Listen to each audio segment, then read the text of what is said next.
Item ಯಾವುದೇ ಇರಲಿ try ಮಾಡಿ ಆಚಿ ಚಿಕನ್ ಮಸಾಲಾ. ಆಚಿ ಚಿಕನ್ ಮಸಾಲಾ. ಬೆಂಗಳೂರು ಘನತ್ಯಾಜ್ಯ ನಿರ್ವಹಣೆ ಕಂಪನಿ ನಿಯಮಿತ ಅಂತ ಏನಿದೆ, Bangalore solid waste management company limited ಅಂತ ಏನಿದೆ, ಅದರ ಮುಖ್ಯ ಕಾರ್ಯನಿರ್ವಹಣಾಧಿಕಾರಿಗಳಾಗಿರ್ತಕ್ಕಂಥ ಕರಿಗೌಡರ ಒಂದು ತುಗಲಕ್ ದರ್ಬಾರು ಮತ್ತೆ ಒಂದು ಸರ್ವಾಧಿಕಾರಿ ಧೋರಣೆಯಿಂದ ಇವತ್ತು ಈ ಒಂದು ಸ್ಥಿತಿ ತಲುಪಿರ್ತಕ್ಕಂಥದ್ದು ವಿಷಯ.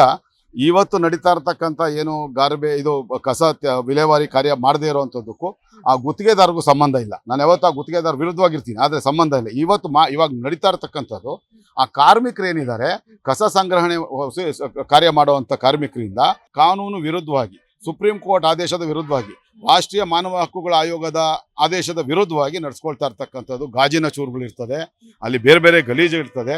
ಅದನ್ನೆಲ್ಲ ನೀವು ಕೈಯಿಂದ ಎತ್ತಿ ಅಂತ ಕೈಯಿಂದನೇ ತೆಗಿಬೇಕು ಅನ್ನೋ ಒಂದು ಆದೇಶವನ್ನು ಇವ್ರು ಮಾಡಿರುವಂಥ ಏನಿದೆ ಅದನ್ನು ಪ್ರತಿಭಟನೆ ಮಾಡಿ ನಾವು ಅದನ್ನು ತೆಗಿಯಲ್ಲ. ಅದಕ್ಕೆ ಚಿಂದಿ ಆಯೋ ಅಂತವ್ರು ಇರ್ತಾರೆ, ಅವ್ರ ಕಡೆಯಿಂದ ಮಾಡಿಸ್ಕೊಳ್ಳಿ, ನಾವೇನಿದ್ರು ಮನೆಯಿಂದ ಕಸ ಸಂಗ್ರಹ ಮಾಡ್ಕೊಂಬರೋದಷ್ಟೇ ನಮ್ಮ ಕಾರ್ಯ ಅಂತ ಹೇಳಿ ಅವರು ಅತ್ಯಂತ ಸ್ಪಷ್ಟವಾಗಿ ಹೇಳಿ, ಈಗಾಗಲೇ ಹಲವಾರು ಈ ರೀತಿ ಅಲರ್ಜಿಗಳಾಗಿರ್ತಕ್ಕಂಥದ್ದು, ಆರೋಗ್ಯ ಸಮಸ್ಯೆಯಿಂದ ಬಳಲ್ತಾ ಇರ್ತಕ್ಕಂಥದ್ದು, ಕೈಗಳು ಚರ್ಮಗಳು ಕುಯ್ಕೊಂಡೋಗಿರ್ತಕ್ಕಂಥದ್ದು ಗಾಜಿನ ತುಂಡುಗಳಿಂದ, ಈ ವೇಸ್ಟಿಂದ ಮೈಕೈಯಲ್ಲಿ ಅವರಿಗೆ ತರಿಸಿರುವಂಥ ಗಾಯಗಳಾಗಿರುವಂಥದ್ದು ದಾಖಲೆಗಳನ್ನ ಇಟ್ಕೊಂಡು ಅವರು ಇವತ್ತು ಪ್ರತಿಭಟನೆ ಮಾಡ್ತಾ ಇರ್ತಕ್ಕಂಥದ್ದು. ಗುತ್ತಿಗೆದಾರರಿಗೂ ಇವ್ರಿಗೂ ಸಂಬಂಧ ಇಲ್ಲ. ಇವರೆಲ್ಲ ನೇರವಾಗಿ GBA ಅಧೀನದಲ್ಲಿರ್ತಕ್ಕಂಥ ಒಂದು Bangalore solid waste management company ಲಿಮಿಟೆಡ್ನ ಅಧೀನಕ್ಕೊಳ್ಪಟ್ಟಿರ್ತಕ್ಕಂಥವ್ರು ಮಾಡ್ತಾ ಇರ್ತಕ್ಕಂಥದ್ದು. ಆದರೆ ತಮಗಿರ್ತಕ್ಕಂಥ ಆರೋಗ್ಯ ಸಮಸ್ಯೆಗಳು, ಇದರಿಂದ ಆಗ್ತಾ ಇರ್ತಕ್ಕಂಥ ಸಮಸ್ಯೆಗಳ ಬಗ್ಗೆ ಅವರು ಪ್ರತಿಭಟನೆ ಮಾಡಿ ಅವರು ಹೋರಾಟ ಮಾಡ್ತಾ ಇದ್ದಾರೆ. ಇವರು ಗುತ್ತಿಗೆದಾರರ ಮೇಲೆ FIRಗಳು ಹಾಕ್ರಿ ಅಂತ ಹೇಳಿ ಮಾಡಿಸ್ತಾ ಇರ್ತಕ್ಕಂಥದ್ದು.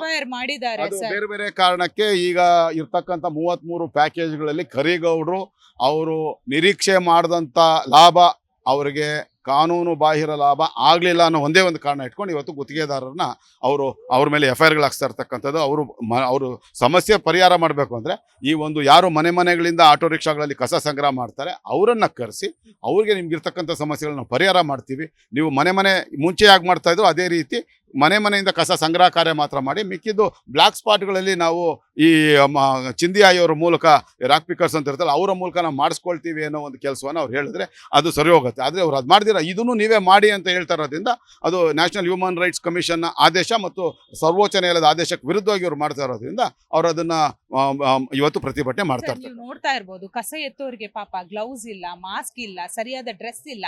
ಹಾಗಾದ್ರೆ ಅದಕ್ಕೆ ಅಂತ ಇಟ್ಟಿರುವ ಹಣ ಎಲ್ಲಿ ಪೋಲಾಗ್ತಿದೆ ಸರ್? ಇವತ್ತು ನಿಮಗೆ ನಾನು ಈಗಾಗಲೇ ಹೇಳ್ದಾಗೆ ಹಲವಾರು ಬಾರಿ ಹೇಳ್ಬಿಟ್ಟಿದ್ದೀನಿ, ಈ ಕಸ ಅನ್ನೋದು ಈ ಅಧಿಕಾರಿಗಳ ಪಾಲಿಗೆ ಒಂದು ಹಳೆಯ KGFನ ಚಿನ್ನದ ಗಣಿಯಾಗಿರ್ತಕ್ಕಂಥದ್ದು, ಅದರಲ್ಲಿ ಯಾವುದೇ ಸಂದೇಹ ಇಲ್ಲ. ಹಾಗಾಗಿ ಅದರಲ್ಲಿ ಯಾವ್ಯಾವ ಮಾರ್ಗದಲ್ಲಿ ಯಾವ್ಯಾವ ರೂಪದಲ್ಲಿ ಹಣವನ್ನು ಅನುದಾನಗಳನ್ನು ದುರ್ಬಳಕೆ ಮಾಡಿಕೊಂಡು ತಾವು ಅಕ್ರಮ ಹಣ ಗಳಿಕೆಗೆ ದಾರಿ ಮಾಡ್ಕೊಳ್ಳೋಕ್ಕೆ ಅವಕಾಶ ಇದೆ, ಅದೆಲ್ಲ ಮಾಡಿಕೊಂಡು ಅವರು ದೊಡ್ಡ ಮಟ್ಟಕ್ಕೆ ಅವರು ಶ್ರೀಮಂತರಾಗಿರ್ತಕ್ಕಂಥದ್ದು. ಅದಕ್ಕೆ ಪೂರಕವಾದಂಥ ಆದೇಶಗಳನ್ನ ಅವ್ರು ಹೊರಡಿಸ್ಕೊಂಡು ಇವತ್ತು ಮಾಡ್ತಾ ಇರ್ತಕ್ಕಂಥದ್ದು. ಇವರಿಗೆ ಕಾರ್ಮಿಕರು, ಪೌರ ಕಾರ್ಮಿಕರಾಗಲಿ ಅಥವಾ ಈ ಚಿಂದಿ ಆಯುವಂಥವ್ರಾಗಲಿ ಅಥವಾ ಈ ಕಸ ಸಂಗ್ರಹ ಮಾಡುವಂಥ ಕಾರ್ಮಿಕರ ಆರೋಗ್ಯದ ಬಗ್ಗೆ ಆಗಲಿ ಅವರ ಆರ್ಥಿಕ ಸಮಸ್ಯೆಗಳನ್ನು ಸರಿಪಡಿಸುವಂಥದ್ರಲ್ಲಾಗಲಿ ಇವ್ರಿಗೆ ಯಾವುದೇ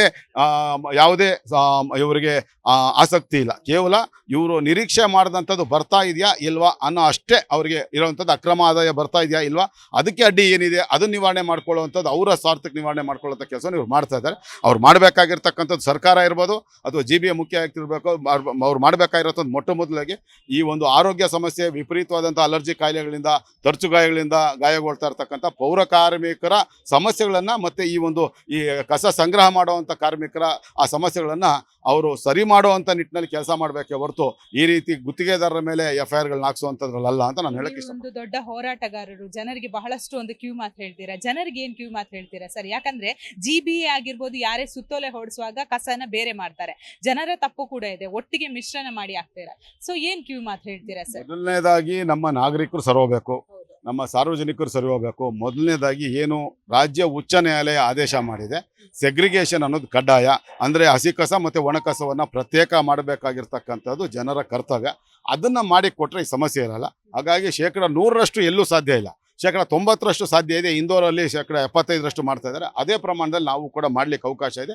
ಇದಕ್ಕೆ ಸಾರ್ವಜನಿಕರು ಸಹಕಾರ ಮಾತ್ರ ತುಂಬಾ ಅಗತ್ಯ. ಅವ್ರು ಮಾಡಿದ್ರೆ ಮಾತ್ರ ಈ ಸಮಸ್ಯೆಗಳು ಸರಿ ಹೋಗುತ್ತೆ. ಅವ್ರದೇ ಒಂದು ಇದಿದೆ, ಸ್ಲೋಗನ್ ಇದೆ, ಅದನ್ನ ಜನರು ಪಾಲಿಸ್ತಾ ಇದ್ದಾರೆ ಸರ್. ಯಾಕಂದ್ರೆ ನೀವು BJP ಅವರು ಬಹಳಷ್ಟು ಎಲ್ಲಾ ಕಡೆ ಕೂಡ ಕಾರ್ಯಕ್ರಮ ಮಾಡಿದ್ರೆ ಅದು ಪಾಲನೆ ಆಗ್ತಾ ಇದೆ, ನಿಮ್ಗೆ ಅನ್ಸ್ತಾ ಇದೆಯಾ? ನಿಮಗೆ ಎಲ್ಲೆಲ್ಲಿ ಬಡ ಕುಟುಂಬದ ವರ್ಗದ ಜನ ಇರ್ತಾರೆ ಅಲ್ಲೆಲ್ಲ ಈ ನಿಯಮಗಳನ್ನು ಕಟ್ಟುನಿಟ್ಟಾಗಿ ಪಾಲಿಸ್ತಾ ಇದ್ದಾರೆ. ಎಲ್ಲಿ ವಿದ್ಯಾವಂತರಿದ್ದಾರೆ ಅಲ್ಲೇ ಇದಾಗದೇ ಇರ್ತಕ್ಕಂಥ ನೋಡಿ, ನೀವು ಬ್ಲ್ಯಾಕ್ ಸ್ಪಾಟ್ಸ್ ಎಲ್ಲಿ ಅಂತ ನೋಡಿ, ವೆಹಿಕಲಲ್ಲಿ ಹೋಗ್ತಾ ಇರ್ತಾರೆ, ಬಿಸಾಕ್ಬಿಟ್ಟು ಹೋಗ್ತಾ ಇರ್ತಾರೆ. ಅವರೆಲ್ಲ ವಿದ್ಯಾವಂತರೆ. ಹಾಗಾಗಿ ಮೊದಲು ಅವರು ಪಾಠ ಕಲಿಯಬೇಕು. ಆ ಪಾಠ ಕಲ್ತಾಗ ಮಾತ್ರ ನೀವು ಇದನ್ನು ಸರಿ ಮಾಡ್ಬೇಕಾದ್ರೆ ಏನು ಮಾಡಬೇಕು, ಮಾರ್ಷಲ್ಗಳಂತ ಯಾಕೆ ಇಟ್ಕೊಂಡಿದ್ದೀರಾ, ಸಂಬಂಧಪಟ್ಟದವರ ಮೇಲೆ FIR ಹಾಕ್ಸುವಂಥದ್ದು, ಆ ಪೌರ ಕಾರ್ಮಿಕರ ಸಮಸ್ಯೆಗಳಿಗೆ ಸ್ಪಂದಿಸ್ತಾ ಇರ್ತಕ್ಕಂಥದ್ದು, ಈ ಕಸ ಸಂಗ್ರಹ ಮಾಡುವಂಥ ಸಮಸ್ಯೆಗಳಿಗೆ ಇದು ಮಾಡಿದ ನಾನು ಮುಖ್ಯಮಂತ್ರಿಗಳಿಗೆ ಮತ್ತು DK ಶಿವಕುಮಾರ್ ಅವರಿಗೆ ಹೇಳುವಂಥದ್ದು, ಮತ್ತು ಈ ನಮ್ಮ GBA ಮುಖ್ಯ ಆಯುಕ್ತರಿಗೆ ಒಂದು ಸಾರಿ ಅವ್ರ ಮೈ ಕೈ ನೋಡಿ ಯಾವ ರೀತಿ ಅಲರ್ಜಿ ಕಾಯಿಲೆಗಳು ಅವರು ನೀವು ಕೊಡೋವಂಥ ದುಡ್ಡು ಅವರ ಆ ಕಾಯಿಲೆಗಳು ವಾಸಿ ಮಾಡ್ಕೊಳ್ಳೋಕ್ಕೂ ಸಾಕಾಗಲ್ಲ. ಅಷ್ಟರ ಮಟ್ಟಿಗೆ ಅವ್ರ ಆರೋಗ್ಯದ ಸ್ಥಿತಿ ಹದಗೆಟ್ಟೋಗಿರ್ತಕ್ಕಂಥದ್ದು. ಈ ಕಡೆ ನೀವು ಗಮನ ಹರಿಸಬೇಕು ಅಂತ ನಾನು GBA ಮುಖ್ಯ ಆಯುಕ್ತರನ್ನ ಕೇಳ್ತೀನಿ. ಹೇಳಿದ್ರೆ 5,000 ದಂಡ ಅಂತ ಎಷ್ಟೋ ಜನ ಸಂಗ್ರಹ ಮಾಡಿದ್ದಾರೆ ಸರ್ ಅಧಿಕಾರಿಗಳು, ಆ ಹಣ ಎಲ್ಲೋಗಿದೆ? ನಾವು ಆಯುಕ್ತರ ಖಾತೆಗೆ ಹಣ ಬಂದಿದೆಯಾ ಇಲ್ವಾ, ಸೇರಿದೆಯಾ ಇಲ್ವಾ ಅನ್ನೋ ಒಂದು ಮಾಹಿತಿಯನ್ನು ಈಗಾಗಲೇ ನಾನು ಕೇಳಿದ್ದೀನಿ. ನಿಮ್ಗೆ ಅದರದ್ದು ಪ್ರತಿಯನ್ನು RTI ಅರ್ಜಿ ಕೊಡೋದಕ್ಕೆ ಉತ್ತರ ಕೊಡೋದಕ್ಕೆ 5 ಕಾರ್ಪೊರೇಷನ್ಗಳಿಂದ DCFಗಳು ತಡ್ಕಾಡ್ತಾ ಇದ್ದಾರೆ. ಅದನ್ನ ಅಂತಿಮವಾಗಿ ಅವ್ರು 21 ದಿನಗಳ ಒಳಗೆ ಕೊಡಲೇಬೇಕು. ಕೊಟ್ಟಾಗ ಅದು ಆ ಮಾಹಿತಿ ಕೂಡ ನಾನು ನಿಮ್ಮ ಮುಂದೆ ತೊಗೊಂಬರುವಂಥ ಕೆಲಸವನ್ನು ಮಾಡ್ತೀನಿ.